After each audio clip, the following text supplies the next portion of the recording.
You can take your seats, please. We're going to get started with the second session. And just as a reminder, there is the Basecamp 26. So if you go to slido.com and use the hashtag Basecamp26, you can then ask your questions in Slido, or as I said earlier on, for those new in the room, we will have a Q&A session once we've seen all the presentations. Raise your hand, we have a roaming mic that will come round. But next up, we've got Anna talking about grids for the future. So over to you, Anna. Thank you very much. So apologies to anyone who's just been in the previous session. There will be a little bit of overlap probably between that one and this one, but given that quite a few people left, I will cover it all again. So good morning, everyone. I'm Anna Blackwell. I'm a product manager within our network control program and within NESO. So we are the team that are responsible for putting situational awareness tools into our control room, making sure that our control engineers have the right information to visualize the system, understand what's happening on the system, can deal with any problems that are occurring at any time, and have that foresight of seeing what's about to occur on the system wherever possible. Let's move the slide. So one area in particular that I am involved in is our network topology optimization. So this is adding a layer of technology on top of our current short-term planning processes to optimize the way that the network is configured, and hence help with reducing some of the balancing costs that we experience.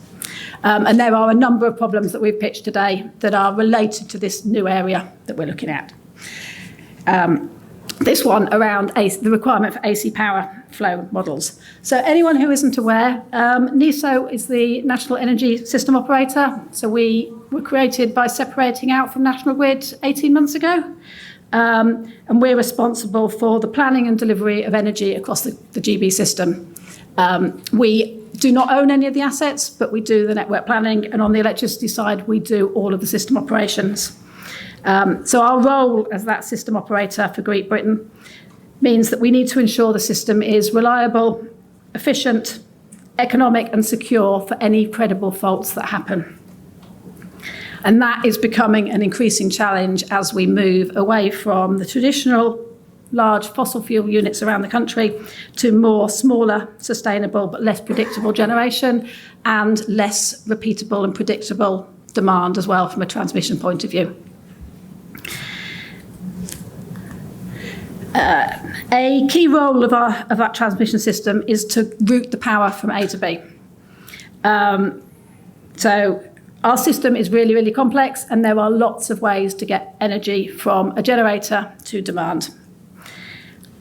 Apologies to those of you that were already in the room, but I'm going to go back to being at motorways again. So the electricity system is a bit like talking about cars and the road network.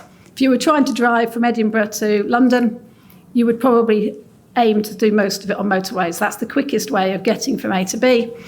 And then you'd use the smaller roads as you got closer down to where you were trying to get to. That's the same for the electricity network. Most of it is sent across the transmission system, and it wants to go on the quickest route possible. As with the car analogy, if the motorway was closed because they were doing roadworks, or there was an accident, or it was reduced capacity, that very quickly starts to clog up. And if it gets too busy, you look for an alternative route. That's kind of how the electrons work around the network. They want to get the quickest route, but if too many of them are trying to get down a particular circuit, you will end up with them overloading the equipment, and you'll have to reduce those overloads. That is what we have to do in our control room on a second-by-second, minute-by-minute basis. Make sure that we're not overloading any of that third-party equipment, or that if we had a credible fault on the system, we weren't going to see any thermal overloads or voltage instability or dynamic stability problems occurring anywhere on the network. To make sure we don't do that, we have to redispatch. We generally redispatch generation. We go out to the market and we will move the generation around to manage constraints. That was the figure that was mentioned this morning, £3 billion to manage the system. That's where a lot of that's coming. That's smoothing the system out over time. And we're doing that on a second-by-second basis. However, before we get to redispatching generation, if we can optimise the way the network is set up and use that to reconfigure the way electricity moves around, then that reduces some of that market action that has to take place. And that could be reswitching a substation. It could be altering the capacitance of the circuits by tapping QBs, quad boosters, or it could be other elements that can occur on the network. How we do that at the moment is predominantly a very manual process. And what we want to move to is introducing a level of technology across the system that will improve the way we come up with some of these optimizations. At the moment, we have a large team of engineers that are looking at this process. They're generally running DC and AC studies, but they tend to focus on running a lot of it on a DC network because that's significantly faster to analyse and then home in and optimise for the worst case scenario of the day, of the time period, and the worst case outages and faults.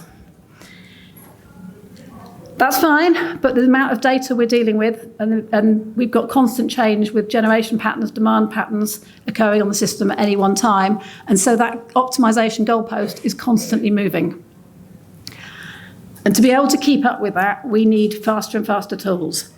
In addition to that, the move away from the conventional generation means that we're seeing a lot more problems around voltage issues on the system and stability issues on the system. So using DC studies to generally optimise the system is no longer the best way forward.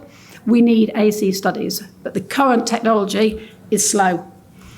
It's relatively slow. You might be able to run quite a lot. We can run 100 scenarios in about a minute or 2 minutes, but if you're going to multiply that up to thousands or millions of things, that will take a significant amount of time. And that tends to be only focused on one particular part of the network.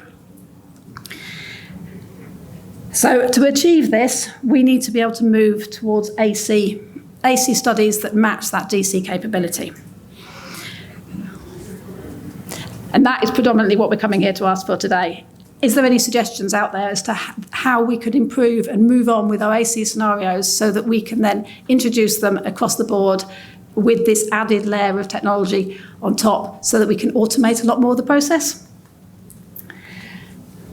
So we are looking for new methods and techniques. These could be building on the current power flow studies that are used at the moment, tools such as Dig Silence Power Factory or the SCADA power network analysis tools, or they could be new techniques that happen. They could be means of multiplying up and speeding and parallel processing the existing technology, or it may be a completely new approach to things.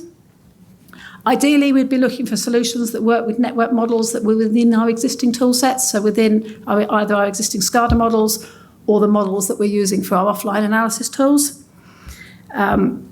But we're looking for things that we can then build on and to understand what new approaches could be out there for us to enable us to bring in more automation in shorter timescales moving forward. And one of our biggest challenges is that we tend, because so many things change, a lot of our analysis is being done at week ahead, day ahead, and within day. So we need tools that can operate quickly so that we can get that optimized solution as quickly as possible.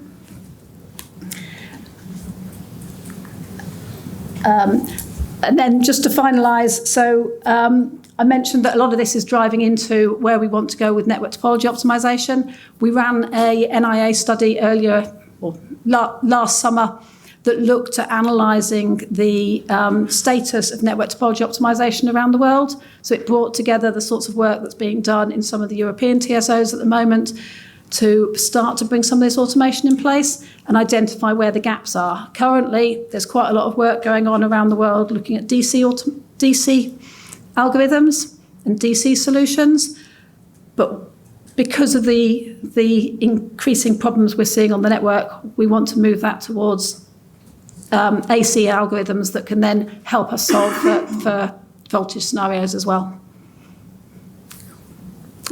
That's the end of our pitch. Thank you very much.